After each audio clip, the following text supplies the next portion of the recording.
حضرت بایزید بستامی رحمۃ اللہ تعالیٰ علیہ بہت بڑے ولی کامل ہیں، اور آپ کے حوالے سے حضرت داتا علی حجویری نے کشف المحجوب میں لکھا، آپ فرماتے ہیں کہ مجھے جب بھی کوئی مشکل پیش آئی، اب عقیدہ سنے نا، آج لوگ تو کہتے ہیں بابے تے کچھ نہیں کر سکتے، بابے نے تیرا اور تیری نسلوں کا عقیدہ بچا لیا، بابوں نے تیرا عقیدہ بچا لیا، اور کیا چاہیے تجھ سے عذاب قبر کو دور کر دیا، اور کیا چاہیے۔ حضرت بایزید بستامی رحمۃ اللہ تعالی علیہ کے حوالے سے حضرت داتا علی حجویری رحمۃ اللہ تعالی علیہ فرماتے ہیں آپ وہ شخصیت ہیں مجھے جب بھی کوئی مشکل پیش آتی، حضرت داتا صاحب فرماتے ہیں مجھے جب بھی کوئی مشکل پیش آتی اپنے مشکل کے حل کے لیے میں حضرت بایزید بستامی کے مزار پہ حاضری دیا کرتا تھا، حضرت بایزید بستامی کے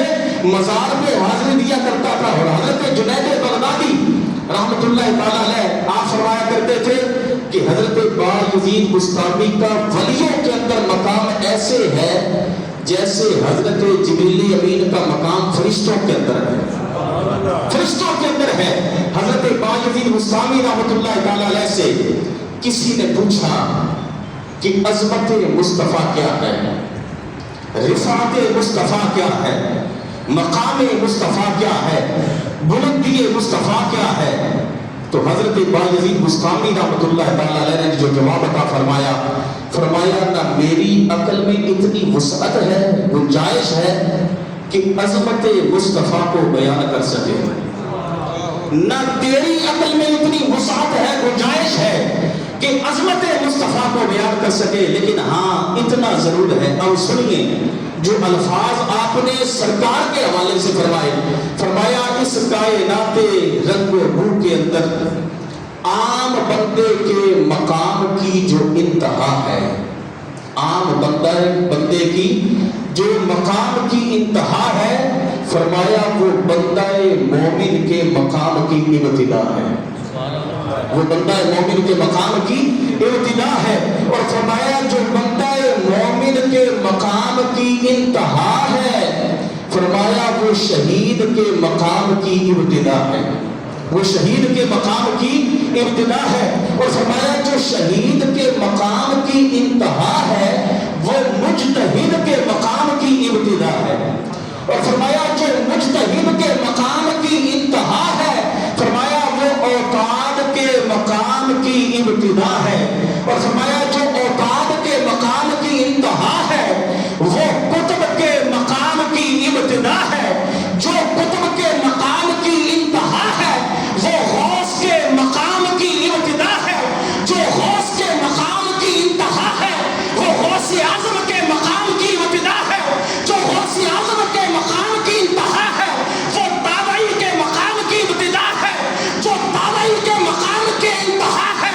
وہ صحابی کے مقام کی انتہا ہے، اور جو صحابی کے مقام کی انتہا ہے فرمایا وہ تمام صحابہ کے اندر جو اللہ نے درجے دیے ہیں وہ بیت رضوان والے ہیں، پھر اس کے بعد احد والے ہیں، پھر اس کے بعد بدر والے ہیں، پھر اس کے بعد عشرہ مبشرہ ہے، پھر چاروں یار ہیں، پھر چارے یاروں میں سیدنا صدیق اکبر رضی اللہ تعالی عنہ کی ذات والا صفات ہے، اور فرمایا جہاں پہ سیدنا صدیق اکبر کے مقام کی انتہا ہوتی ہے وہاں سے نبوت کی ابتدا ہوتی ہے، وہاں سے نبوت کی ابتدا ہوتی ہے، اور جہاں پہ نبوت کے مقام کی انتہا ہوتی ہے وہاں سے مقام رسالت کی ابتدا ہوتی ہے، اور جہاں سے مقام رسالت کی انتہا ہوتی ہے وہاں سے وہاں پر اولو العزم رسولوں کی ابتدا ہوتی ہے، اور جہاں پہ اولو العزم رسولوں کی انتہا ہوتی ہے وہاں سے میرے مصطفیٰ کے مقام کی ابتدا ہوتی ہے۔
مصطفیٰ کیا ہے محمد کا خدا جانے.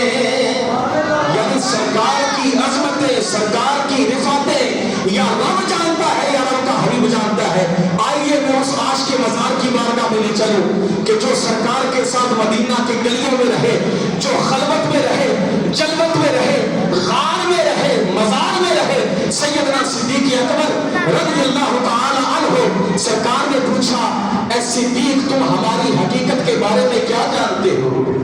تم ہماری حقیقت کے بارے میں کیا جانتے ہو؟ سیدنا صدیق اکبر نے جو بات کہی وہ سننے والی ہے. عرض کی یا رسول اللہ آپ کی حقیقت کے بارے میں صدیق کچھ نہیں جانتا، اس لیے کہ کھڑے زمین پہ ہوتے ہیں، چاند کے دو ٹکڑے کر رہے ہوتے ہیں، کھڑے زمین پہ ہوتے ہیں، انگلی کے اشارے سے سورج کو پلٹا رہے ہوتے ہیں. یا رسول اللہ آپ جب پتھروں کے پاس سے گزرتے ہیں پتھر سلام نیاز پیش کرتے ہیں. یا رسول اللہ میں آپ کی حقیقت کو نہیں جانتا. سرکار نے فرمایا صدیق تو نے صحیح کہا، میری حقیقت کو میرے رب کے علاوہ کوئی نہیں جانتا، میری حقیقت کو میرے رب کے علاوہ کوئی نہیں جانتا. تو سرکار کی حقیقت کو یا رب جانتا ہے یا رب کا حبیب جانتا ہے. حضرت عبداللہ بن رواحہ رضی اللہ تعالی عنہ سے کسی نے پوچھا کہ کیسے ایمان لائے؟ تو حضرت عبداللہ بن رواحہ رضی اللہ تعالی عنہ فرمانے لگے سرکار نے چاند کے ٹکڑے بعد میں کیے، ہم پہلے ایمان لائے. سورج کو سرکار نے بعد میں پلٹایا، ہم پہلے ایمان لائے. فرمایا کنکریوں نے مصطفیٰ کی ذات پہ درود بعد میں پڑھا، ہم پہلے ایمان لائے. درخت زمین کا سینہ چیرتے ہوئے محمد کی بارگاہ میں بعد میں فرمایا وہ بعد میں آئے، ہم نے پہلے کلمہ پڑھا. تو حضرت عبداللہ بن رواحہ فرماتے ہیں ہم وہ نہیں ہیں جنہوں نے چاند کے ٹکڑے دیکھ کے ایمان لایا ہو، سورج کو پلٹ کر دیکھ کے ایمان لایا ہو، درختوں کو سینہ چیر کر دیکھتے ہوئے ایمان لایا ہو. ہم تو وہ ہیں جنہوں نے محمد عربی کا چہرہ دیکھا اور ایمان لے آئے. اور ہم نے یہ کہا کہ جھوٹے کا چہرہ ہو ہی نہیں سکتا، یہ تو سچے کا چہرہ ہے. اور حضرت پیر مہر علی شاہ رحمت اللہ تعالی علیہ آپ فرماتے ہیں سرکار کا چہرہ دیکھ کر آپ فرماتے ہیں سبحان اللہ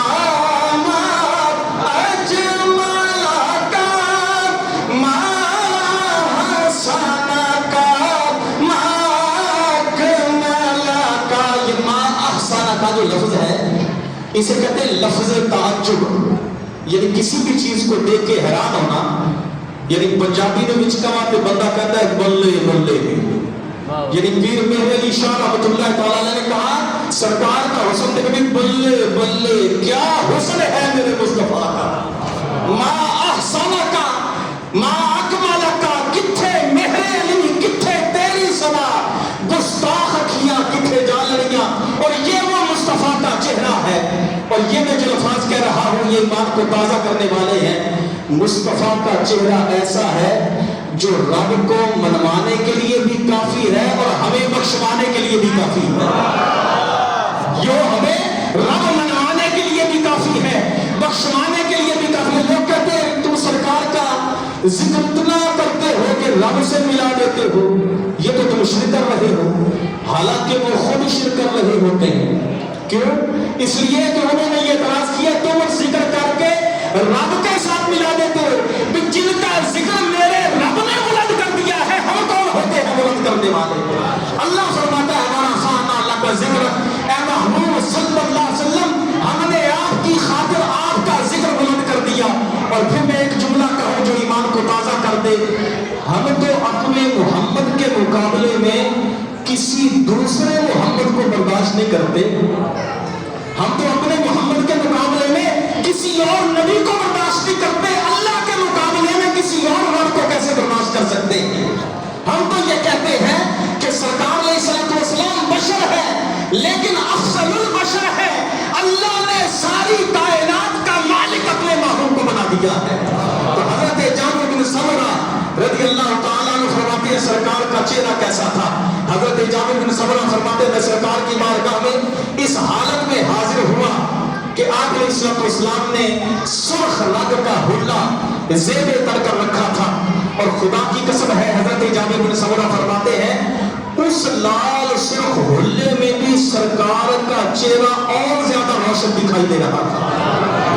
آپ فرماتے ہیں خدا کی قسم ہے کبھی میں آسمان کے چاند کو دیکھتا, کبھی یمنا کے لال کو دیکھتا, میری عقل نے یہ فیصلہ کر دیا کہ خدا کی قسم ہے مصطفیٰ جیسا حسین نہ میری آنکھوں نے پہلے دیکھا ہے نہ بعد میں دیکھا ہے. اللہ نے ایسا مصطفیٰ حسین بنایا ہے جس جیسا پوری کائنات میں کوئی نہیں ہے.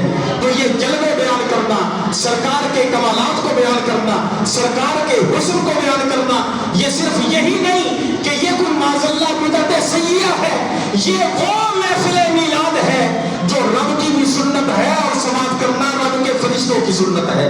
اللہ کی بارگاہ میں دعا ہے جو باتیں کہیں اللہ سمجھنے کی توفیق عطا فرمائے. وآخر دعوانا ان الحمدللہ رب العالمین.